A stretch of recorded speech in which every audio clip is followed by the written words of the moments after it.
بسم اللہ الرحمن الرحیم الحمد للہ رب العالمین والصلاة والسلام علی سید الانبیاء والمرسلین وعلی آلہ وصحبہ اجمعین اما بعد اعوذ باللہ من الشیطان الرجیم بسم اللہ الرحمن الرحیم یا ایہا الذین آمنوا اذکروا اللہ ذکرا کثیرا وسبحوہ بکرۃ واصیلا وقال النبی صلی اللہ تعالی علیہ وسلم اللہم انی اسألک حبک وحب من یحبک وحب عمل یقربنی الیک۔ بزرگان محترم، دنیا کا دستور یہ ہے کہ جس چیز سے محبت ہوتی ہے وہ چیز آسان ہو جاتی ہے۔ جس چیز سے بھی محبت ہو اس کا کرنا آسان ہو جاتا ہے۔ آپ دیکھیں کہ ایک بچے سے اپنی ماں کو محبت ہوتی ہے اور ماں اپنے بچے سے انتہائی درجہ پیار کرتی ہے تو ماں کا رات میں اٹھنا بھی آسان ہو جاتا ہے اولاد کے لیے۔ اس کو دودھ پلانا، اس کو پیشاب سے اٹھانا، اس کی نیپی چینج کرنا اور وہ تمام مسائل جو تکلیف کے ہیں وہ سارے کے سارے مسائل آسان ہو جاتے ہیں۔ بنیاد اس کی یہ ہے کہ ماں کو بچے سے محبت ہے، تو محبتوں کی وجہ سے مشکل کام بھی آسان ہو جاتا ہے۔ ویسے کسی کو یہ کہا جائے کہ تھوڑی سی یہ جگہ ہے اس کو کھود لو تو شاید وہ کہے گا کہ نہیں میں نہیں کھود سکتا ہوں، اور اگر یوں بتایا جائے کہ آپ کے مکان میں فلاں جگہ خزانہ رکھا ہوا ہے اور دفینہ ہے تو میں سمجھتا ہوں کہ رات نہیں گزرے گی کہ پورا مکان وہ کھود لے گا۔ یہ اس کے مکان کا کھودنا اور اس کے مکان کا توڑنا اس کو اس لیے آسان ہو گیا کہ اس کو مال سے محبت تھی، اس کی بنیاد پر اس کو آسان ہو گیا۔ ہماری اپنی مثال لے لیں ہم تو آپ دیکھیں کہ روزہ رکھ رہے ہیں، صبح 4 بجے سے سحری کھانے کے لیے اٹھے ہوئے ہیں، سونے کا پورا وقت بھی نہیں مل رہا ہے اور صبح 8 بجے سے جاب پر جا رہے ہیں اور شام تک جاب پہ ہیں اور دن بھر جاب پہ نکال رہے ہیں، حالانکہ بالکل تھک چکے ہیں، روزہ ہے، رات میں پورا سونے کو بھی نہیں ملا ہے۔ اس کے باوجود اس لیے کہ ہمیں تنخواہ سے محبت ہے، سیلری سے محبت ہے، تو جس چیز سے محبت ہوتی ہے اس کا کرنا آسان ہو جاتا ہے۔ یہ ایک مسلم دنیا کی حقیقت ہے کہ جس چیز سے بھی محبت ہوتی ہے انسان کو اس کے لیے کرنا آسان ہو جاتا ہے۔ دنیا میں انسان کو جب کسی سے فاسق محبت لگ جاتی ہے، غلط محبت لگ جاتی ہے تو پھر اس کے لیے اپنی عزت کو چھوڑنا بھی آسان، اپنے ماں باپ کے خلاف ورزی بھی آسان، بلکہ اس کے خاطر اپنے گھر کو چھوڑنا بھی آسان۔ وہ گھر تک چھوڑ دیتا ہے اور سب کچھ قربان کر کے نکل جاتا ہے، وجہ اس کی یہ ہے کہ اس کو محبت ہے۔ آپ ایک سے ایک مثال لے لیں تو ہر مثال میں ہم کو یہ سمجھ میں آتا ہے کہ جہاں انسان کو کسی سے محبت ہوتی ہے تو نتیجہ یہ ہوتا ہے کہ محبت کے نتیجے میں کام کرنا آسان ہو جاتا ہے۔ جب دنیا کے تمام مسائل کا یہ حال ہے کہ کام کرنا محبت کی بنیاد پر آسان ہو جاتا ہے تو بس یہی مسئلہ ہے حق تعالی جل شانہ و من والہ کے ساتھ بھی، کہ جب انسان کو اللہ سے محبت ہو جاتی ہے تو اس محبت کے نتیجے میں ساری عبادتیں آسان ہو جاتی ہیں، پھر نماز بھی آسان، پھر روزہ بھی آسان، پھر زکوٰۃ بھی آسان، پھر حج بھی آسان، پھر اس کے راستے میں مال کا خرچ کرنا بھی آسان۔ بہت سے لوگ یہ سوال کیا کرتے ہیں کہ جس وقت تبوک میں نبی اکرم صلی اللہ تعالی علیہ وسلم کو مال کی ضرورت تھی اور آپ نے اعلان کیا کہ بھئی مال کی ضرورت ہے، بہت دور جانا ہے اور بہت سارے صحابہ کرام ہیں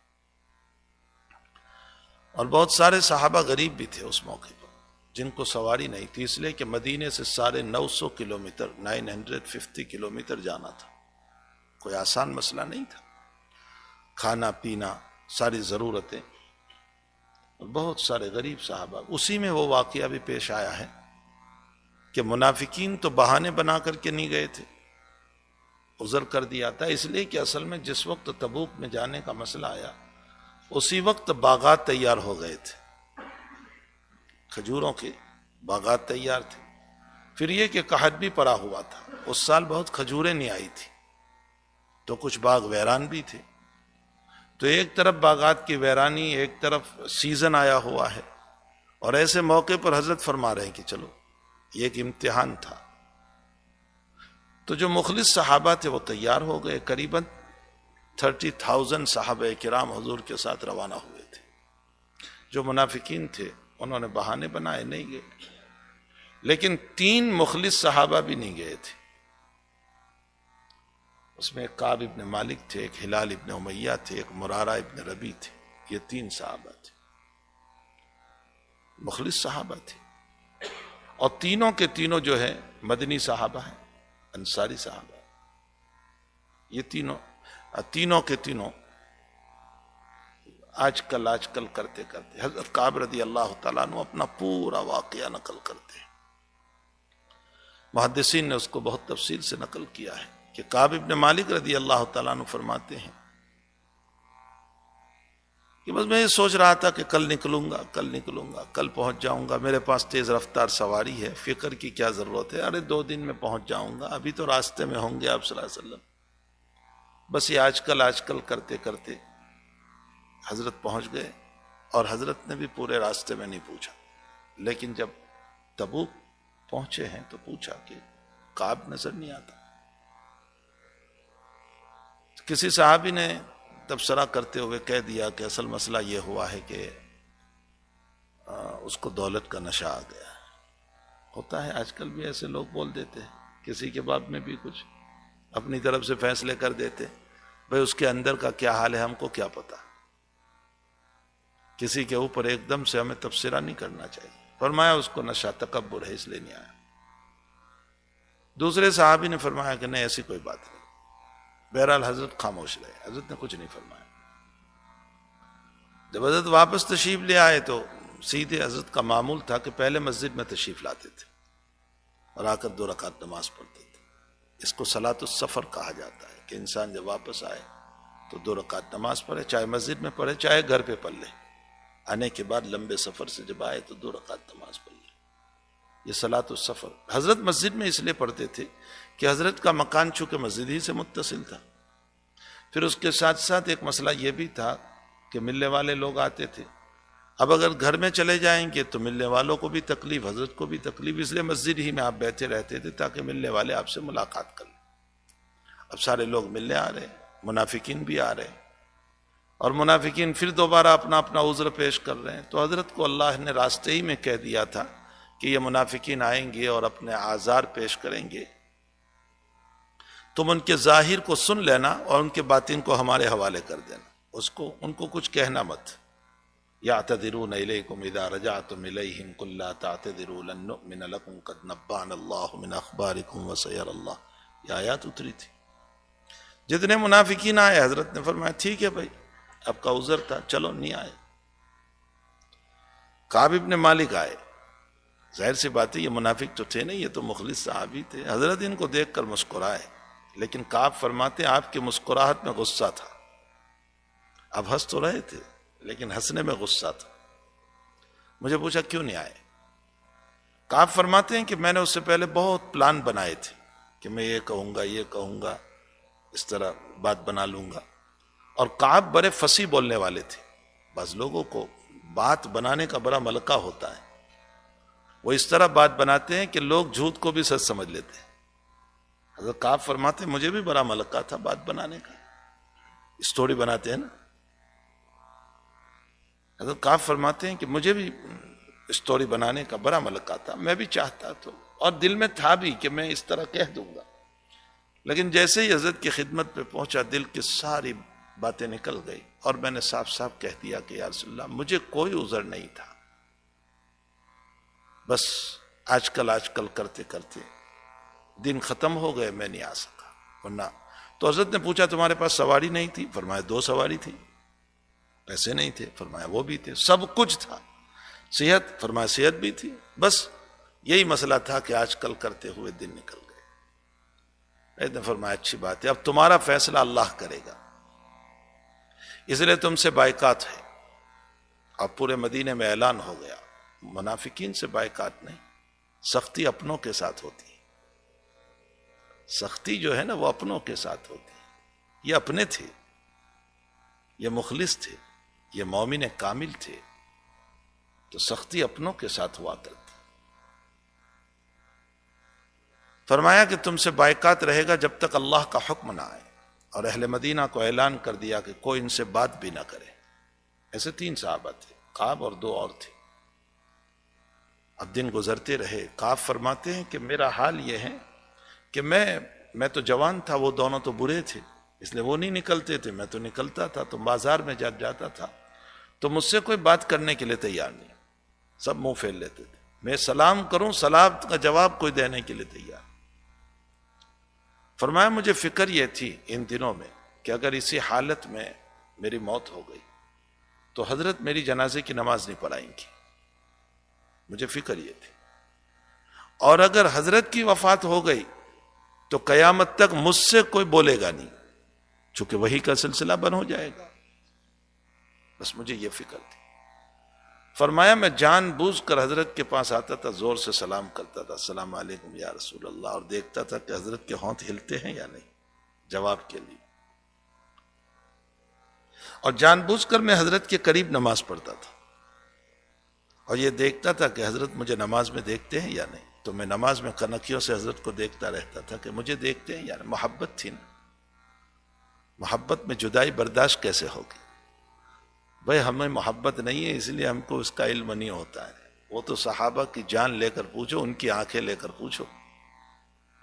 ایک صحابی ہے عبداللہ بن زید بن عبد ربہ رضی اللہ تعالیٰ عنہ، یہ اذان جو ہے نا اس کا خواب انہوں نے ہی دیکھا تھا، اللہ تعالیٰ نے ان کو خواب میں اذان بتائی تھی، اور حضور پاک صلی اللہ علیہ وسلم سے آ کر بتایا تھا کہ یا رسول اللہ اس طرح 2 فرشتے آئے، ایک نے اذان ایک نے تکبیر کہی، تو حضرت نے فرمایا یہ اللہ کی طرف سے، اور پھر اذان کا مسئلہ آیا۔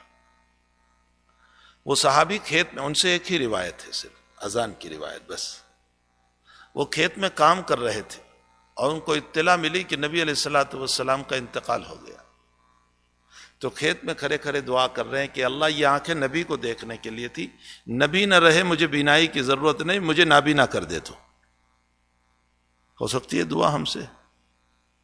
یہ ان جگر گردوں کی باتیں تھی۔ استجابت دعوت اور قبولیت دعا کا وقت تھا، اسی وقت وہ نابینا ہو گئے، اور خوش تھے اس مسئلے پر کہ بس میری بینائی تو اللہ کے نبی کے لیے تھی۔ وہ صحابہ تھے، آج ہم انہی کے نام پر روٹیاں کھا رہے ہیں،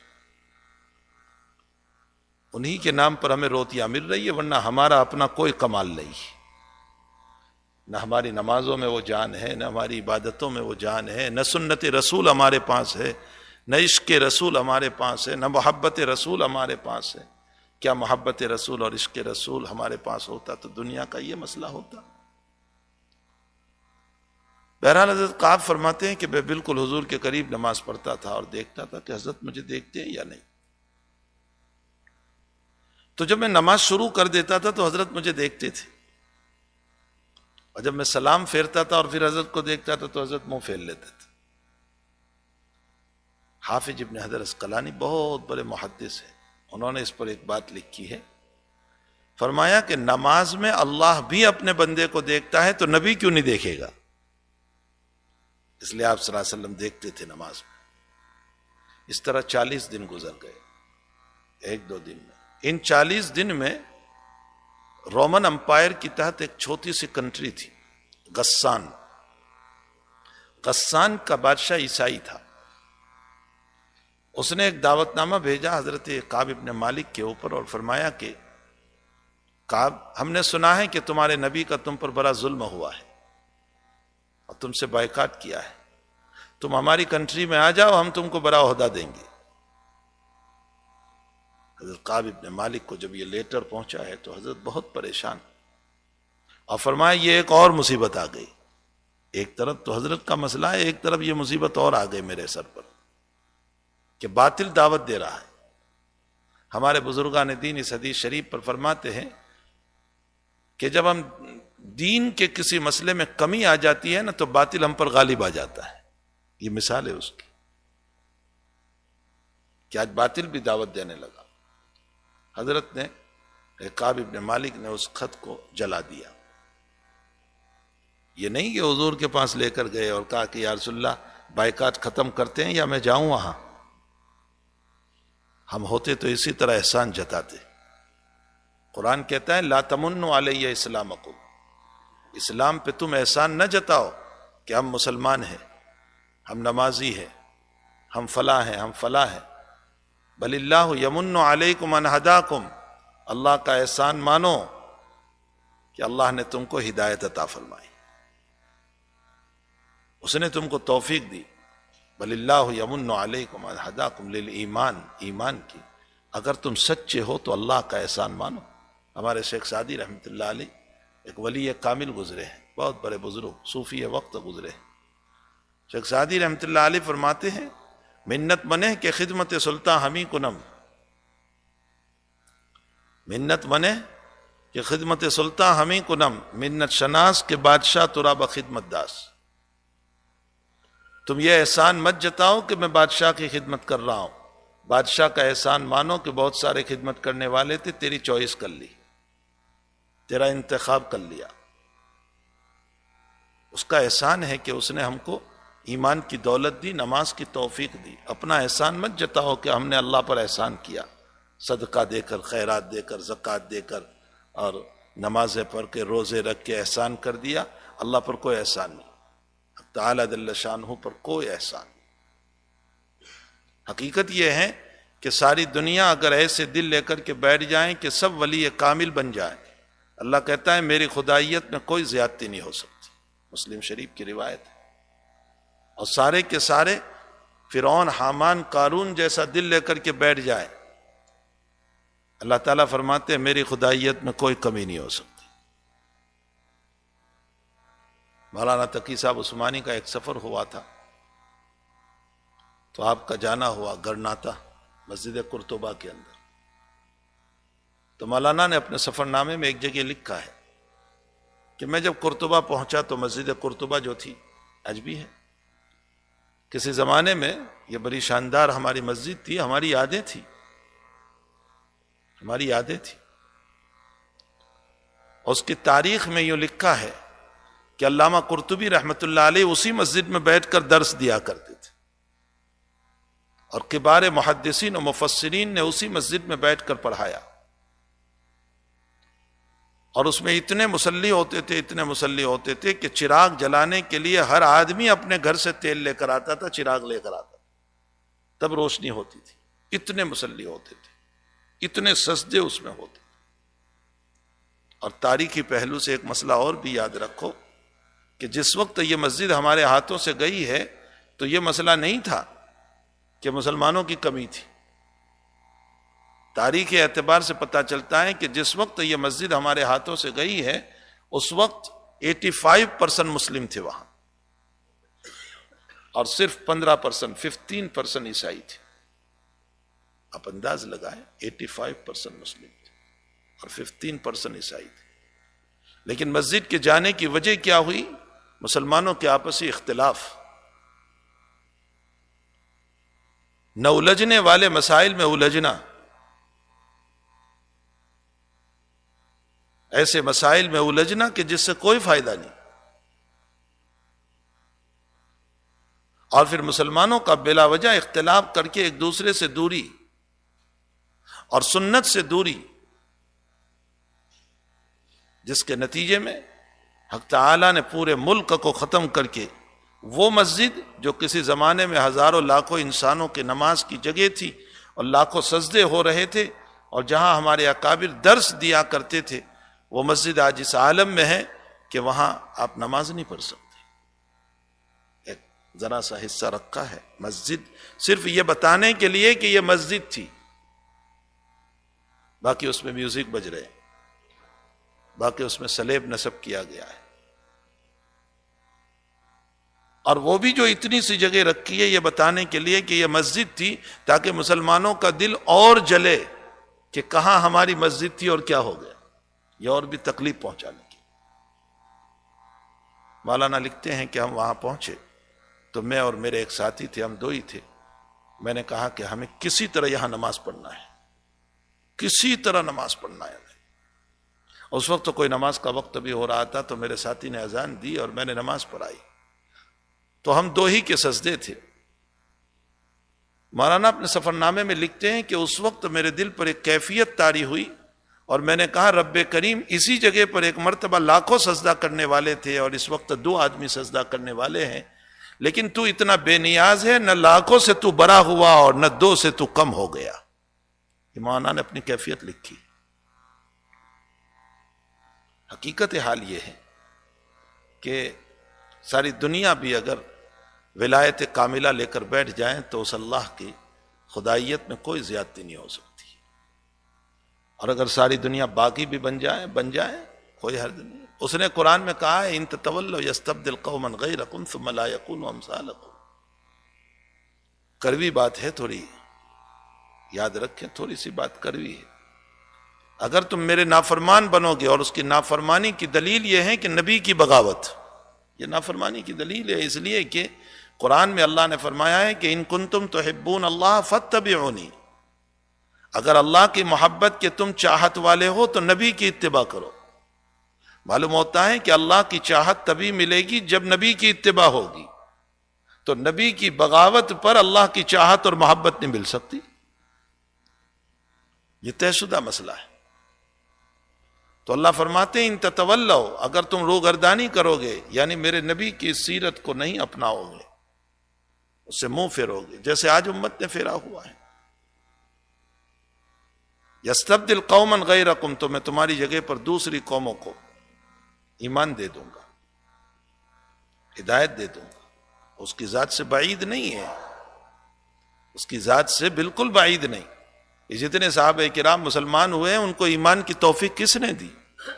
وہ حضرت عمر جیسا سخت ترین انسان جو قتل محمدی کے اوپر تلا ہوا تھا، قسم کھا رکھی تھی کہ میں محمد کو قتل کر کے رہوں گا، اس عمر کو کس نے ہدایت دی؟ کون ہے اس کو ہدایت دینے والا؟ وہ عمرو بن العاص کس نے ہدایت دی جو نبی کی دشمنی پر آخری درجے پر اترا ہوا تھا؟ خالد بن ولید کی دشمنی کا حال یہ ہے کہ حضور پاک صلی اللہ علیہ وسلم جب عمرے کے لیے تشریف لے گئے ہیں سن 7 کے اندر، تو خالد جو ہے وہ مکہ چھوڑ کر چلا گیا، لیکن ان کا خالد کا بھائی ولید بن ولید جو ہے وہ پکے مسلمان تھے، اور نبی علیہ الصلوۃ والسلام نے ولید بن ولید سے پوچھا کہ تمہارے بھائی خالد بن ولید یہاں مکے میں ہے؟ تو ولید بن ولید نے فرمایا حضرت آپ سے اتنی دشمنی ہے کہ خالد یہ کہہ کر گیا ہے کہ محمد جب تک مکے میں رہے گا میں مکے میں بھی نہیں رہوں گا۔ آپ دشمنی کی انتہا ہے، انداز لگائیں کہ کیا دشمنی کی انتہا۔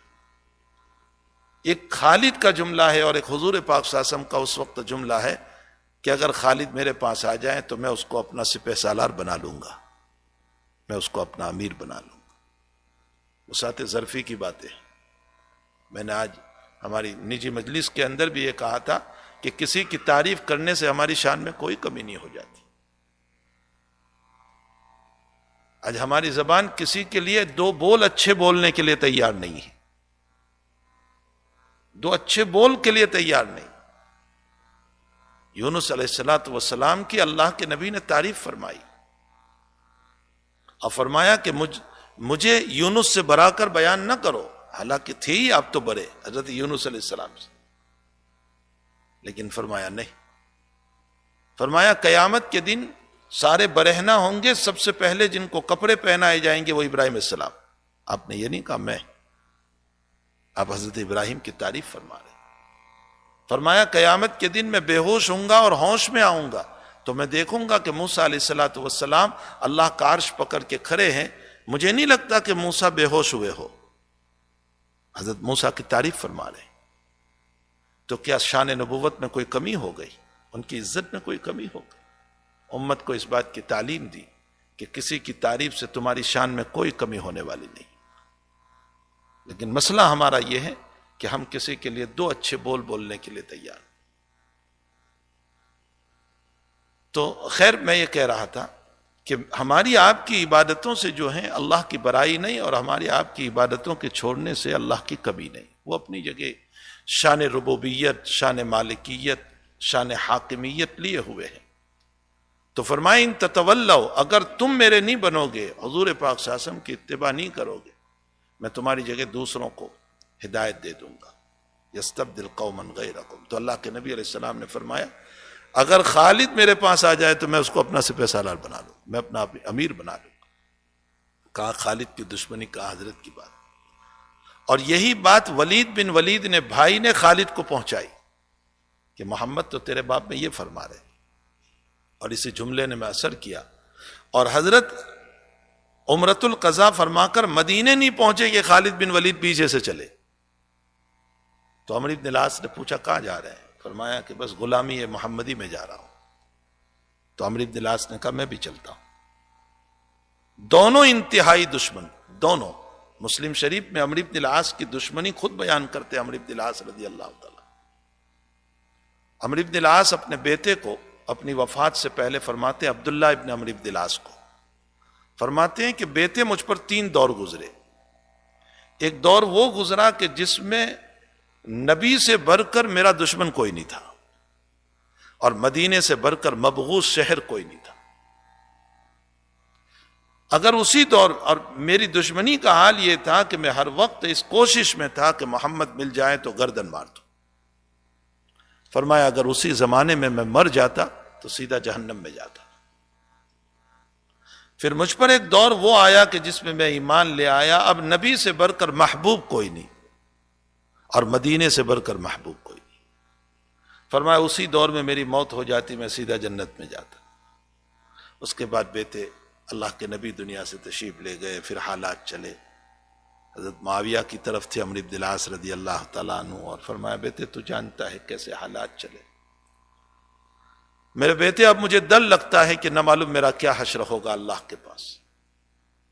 جب تم میرا جنازہ لے کر چلو، یہ مسلم شریف کتاب الایمان کی روایت ہے، جب تم میرا جنازہ لے کر چلو تو آگ لے کر نہ چلنا جیسے جاہلیت کی عادت تھی، رونے والیوں کو لے کر نہ چلنا جیسے جاہلیت کی عادت تھی، اور جب میری قبر میں مجھے اتار دو تو اتارنے کے بعد تم اتنی دیر میری قبر پر بیٹھے رہنا جتنی دیر ایک اونٹ کو ذبح کر کے اس کا گوشت تقسیم کیا جاتا ہے، تاکہ میں تم سے انسیت حاصل کروں اور آنے والے فرشتوں سے میں ڈر نہ جاؤں۔ یہ وصیت فرمائی تھی آپ نے۔ اور حضرت عبداللہ ابن عمرو بن العاص رضی اللہ تعالیٰ عنہ اتنی دیر اپنے والد کی قبر پر بیٹھے رہے اور لا الہ الا اللہ پڑھتے رہے۔ تو میرے بھائیو، حقیقت یہ ہے کہ اللہ ہی ایمان دینے والا ہے۔ اتنے بڑے بڑے صنادید کو جو کفر کے گھڑ تھے، پتھر تھے، ان کو ایمان دے دیا۔ وہی اللہ کا قرآن آج بھی کہہ رہا ہے اگر تم میرے نہیں بنو گے تو میں ان کو ایمان دے دوں گا، دوسری قوموں کو۔ آج کل کے حالات یہ بتا رہے ہیں کہ کہیں ایسا تو نہیں ہو رہا ہے کہ آئے دن لوگ مسلمان بہت ہو رہے ہیں، بہت مسلمان، یہاں بھی مسلمان ہو رہے ہیں، اس مسجد میں بھی آ کر لوگ مسلمان ہو رہے ہیں، بے شمار لوگ مسلمان ہو رہے ہیں۔ کفر کے گھر میں رہنے والے مندروں کے پجاری مسلمان ہو رہے ہیں، بہت سارے گرجا گھر کے عیسائی وہ عالم مسلمان ہو رہے ہیں۔ چاروں طرف سے اسلام ان کے پاس، نہ میں گیا ہوں نہ آپ گئے ہیں، کوئی نہیں گیا ان کو تبلیغ کرنے کے لیے، ان کو دین بتانے کے لیے کوئی نہیں گیا ہے۔ ان کے دل میں جو ایمان کی مایا آئی ہے وہ یا تو اللہ نے ڈالی ہے یا انہوں نے قرآن کو پڑھا۔ کہیں یہ نہ سمجھنا کہ ہمارے بل بوتے پر وہ ایمان لا رہے ہیں۔ یو کے ایک شہر کا واقعہ ہے اور ان کو میں خوب جانتا ہوں، عبداللہ نام ہے ان کا، عیسائیت سے اسلام میں کنورٹ ہوئے، میں ان کو 25 سال سے جانتا ہوں۔ وہ بڑے الیکٹرک ٹیکنیشین ہیں اور یو کے کی ایک بہت بڑی آئس کریم کی فیکٹری کے اندر وہ ڈائریکٹر ہے۔ اس میں میری بار بار ان سے ملاقات ہے، بہت تعلقات ہیں ان سے۔ جب وہ مسلمان ہوئے ہیں اور پہلی رمضان جب آئی ہے اور ان کی نائٹ ڈیوٹی آئی تو انہوں نے کہا کہ میں تھوڑا دیر سے آؤں گا، 2 گھنٹہ، اس لیے کہ میری ایک مخصوص نماز رات میں ہوتی ہے، میں اس کو پڑھ کے آؤں گا تراویح کے مطابق۔ تو اس کے مینیجر نے کہا کہ بھائی یہ سارے ہی تو مسلمان ہیں، اور بھی مسلمان جو ہمارے پیدائشی مسلمان اس میں کام کر رہے ہیں، یہ بھی تو مسلمان ہیں، انہوں نے آج تک نہیں کہا اور تو ابھی جمعہ 14 دن نہیں ہوئے اور کہہ رہا ہے کہ کہا نہیں میں تقابل نہیں کرتا ہوں، بس میں اپنا مسئلہ ہے کہ میں نہیں آؤں گا۔ تو کہا 2 دن کے بعد سوچ کر جواب دیں گے۔ 2 دن کے بعد جواب، اور اس نے یہ بھی کہا تھا کہ اگر آپ مجھے اجازت نہیں دیتے ہیں تو میں چھوڑ دوں گا۔ اب ان کی اتنی ضرورت تھی اس کے اندر کہ 2 دن کے بعد ان کو اجازت دے دی کہ ٹھیک ہے آپ 2 گھنٹہ لیٹ سے آئیے اپنی نماز پڑھ کے۔ ان کی دیکھا دیکھی ہمارے جو پیدائشی مسلمان تھے انہوں نے جب درخواست رکھی اس نماز کی تو مینیجر نے سیدھا کہہ دیا کہ آپ 20 سال سے ہمارے وہاں کام کر رہے ہیں، آج تک تمہاری نماز کہاں گئی تھی؟ یہ ہے پیدائشی مسلمان۔ تو حقیقت یہ ہے کہ اللہ قرآن میں کہہ رہا ہے ان تتولوا یستبدل قوما غیرکم ثم لا یکونوا امثالکم، اگر تم میرے نہیں بنو گے تو میں میری دوسری قوموں کو ہدایت دوں گا، ایمان دے دوں گا، پھر وہ تمہاری طرح نہیں ہوگی۔ تو یہ جو آئے دن مسلمان ہو رہے ہیں اور ایمان پر بہت جم رہے ہیں، کہیں ایسا تو نہیں ہو رہا ہے، بہت کڑوی بات ہے کہ اللہ ہماری نالائکیاں، بدماشیاں اور سنت سے دوری کی بنیاد پر ہمیں ایمان سے نہ نکال رہا ہو اور اپنی دوسری قوم کو ایمان نہ دے رہا ہو۔ ڈرنے کی بات ہے، بہت ڈرنے کی بات ہے۔ پھر ہم قاسم بھی رہیں گے، محمد بھی رہیں گے، حنیف بھی رہیں گے، سب کچھ رہیں گے، لیکن اندر سے میرا ایمان نکل جا چکا ہو۔ میری ٹوپی بھی ہوگی، میرا جبہ بھی ہوگا، میرا وہی لباس ہوگا، لیکن اندر نہیں ہوگا کچھ۔ ان تتولوا یستبدل قوما غیرکم ثم لا یکونوا امثالکم۔ تو خیر کعب ابن مالک رضی اللہ تعالیٰ عنہ جو ہے وہ کہتے ہیں کہ مجھے خوف یہ تھا کہ نبی کا انتقال ہو گیا تو مجھ سے کوئی بات نہیں کرے گا، اور اسی عالم میں ملک غسان کا خط آیا تو آپ نے اس کو آگ میں ڈال دیا، اور 40 دن کے بعد نبی کا دوسرا حکم گیا کہ بیویوں کو بھی الگ کرو۔ آج تک کم سے کم بیوی تو ساتھ تھی، کوئی بولنے والا نہیں، بیوی تھی، لیکن اب حضرت کا حکم پہنچا بیوی بھی نہیں۔ تو کعب ابن مالک حضور کی خدمت میں کہلوا رہے ہیں کہ یا رسول اللہ طلاق دے دوں یا گھر بھیج دوں؟ فرمایا طلاق نہیں دینا ہے، گھر بھیج دو جب تک کہ اللہ کا حکم نہ آئے۔ بیوی کو بھی گھر بھیج دیا، اب تنے تنہا ہے۔ 50 دن پورے ہوئے اور فجر کی نماز کے بعد حضرت کا اعلان ہوا کہ اللہ تعالیٰ نے قرآن میں ان کی توبہ اتار دی۔ ان لوگوں کی تینوں کی توبہ اتری قرآن کریم میں، قیامت تک پڑھی جائے گی۔ کیسے خوش نصیب لوگ تھے۔ جب کعب کو پتا چلا اور جو آدمی خوشخبری دینے کے لیے گیا تو حضرت کعب رضی اللہ تعالیٰ عنہ نے جو کپڑا پہنا تھا اسی کو اتار کر دے دیا، خوشی کی وجہ سے۔ اس سے یہ معلوم ہوتا ہے کہ اگر کوئی اچھی خبر لے کر کے آئے، خوشی کی خبر لے کر کے آئے، تو اس صورت میں اس کو کوئی ہدیہ دینا چاہیے۔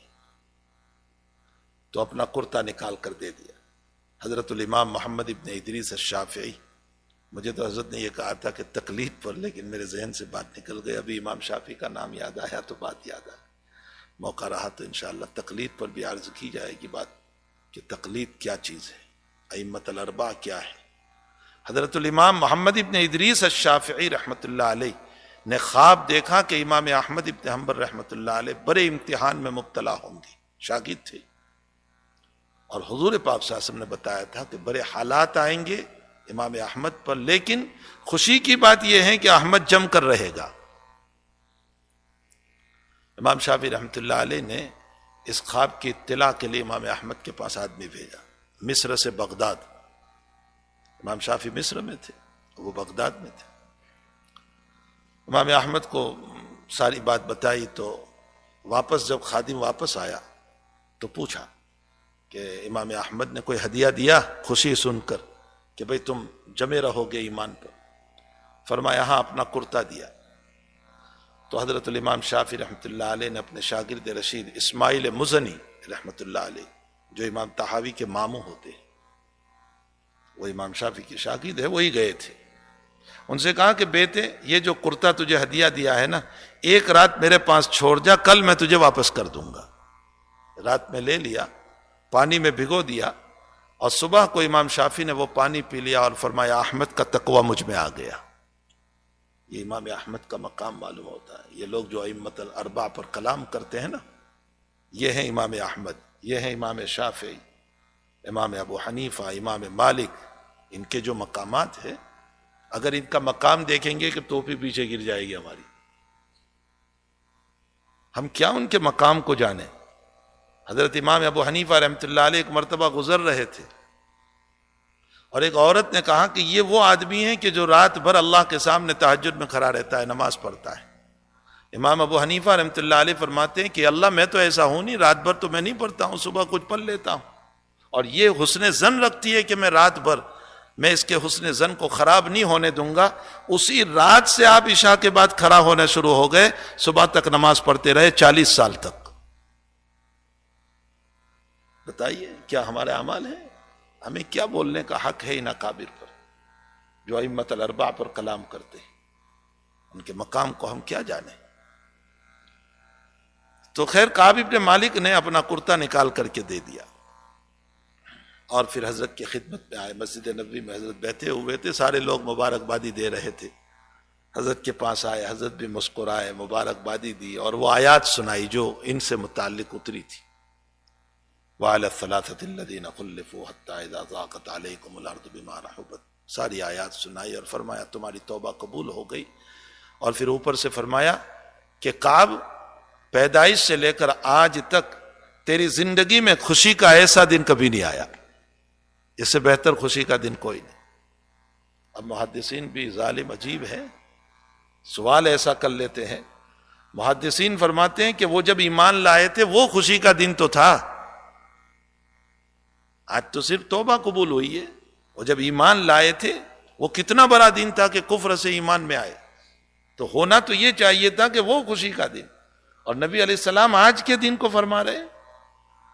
اور پھر محدثین اس کا جواب دے رہے ہیں کہ یقیناً اپنی جگہ پر جو ایمان لائے تھے، لیکن ایمان مقبول ہوا یا نہیں ہوا اس کا پتہ نہیں تھا.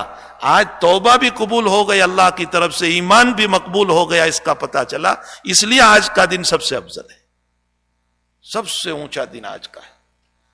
تو حضرت کعب ابن مالک رضی اللہ تعالیٰ عنہ کے یہ حالات، خیر یہ ضمناً بات یاد آ گئی تھی. میں تو یہ کہہ رہا تھا کہ جب محبت ہو جاتی ہے نا تو کام آسان ہو جاتا ہے. ماں کو اولاد سے محبت ہے تو خدمت آسان. ہم کو اپنی تنخواہ اور سیلری سے محبت ہے تو روزوں کے ساتھ بیداری کے باوجود کام پہ جانا آسان ہو جاتا ہے، چونکہ محبت ہے نا، اس لیے آسان ہو گیا. ہر چیز کو دیکھ لے، جہاں محبت ہوتی ہے وہاں کام آسان ہو جاتا ہے. بس ٹھیک اسی طرح اگر اللہ سے محبت ہو جائیں تو عبادتیں آسان ہو جاتی.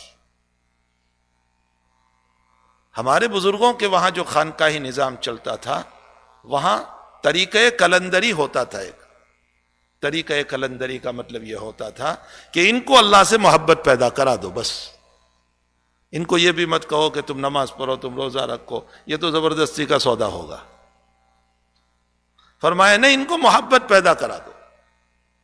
جب رب کی محبت کو یہ پی لے گا تو اس کو کہنے کی ضرورت نہیں پڑے گی کہ رات میں تہجد کے لیے اٹھو، یہ خود ہی اٹھے گا. پھر اس کو یہ کہنے کی ضرورت نہیں پڑے گی کہ نمازیں پڑھو، یہ خود ہی پڑھے گا. اس کو کہتے ہیں طریقہ کلندر. صوفیہ کی اصطلاح میں، خانقاہی اصطلاح میں اس کو طریقہ کلندر کہا جاتا ہے. تو حقیقت یہ ہے کہ اللہ والوں کی صحبت میں ہم اسی لیے رہتے ہیں تاکہ اللہ والے جو ہیں اس اللہ سے ہماری محبت پیدا کرا دیں. اسی لیے نبی اکرم صلی اللہ علیہ وسلم کی دعا جو میں نے شروع میں پڑھی، اللہم انی اسألک حبک، اے اللہ میں تجھ سے تیری محبت مانگتا ہوں. لیکن ایسے ہی مل جائے گی محبت؟ اللہ تعالیٰ کی محبت ایسے ہی مل جائے گی؟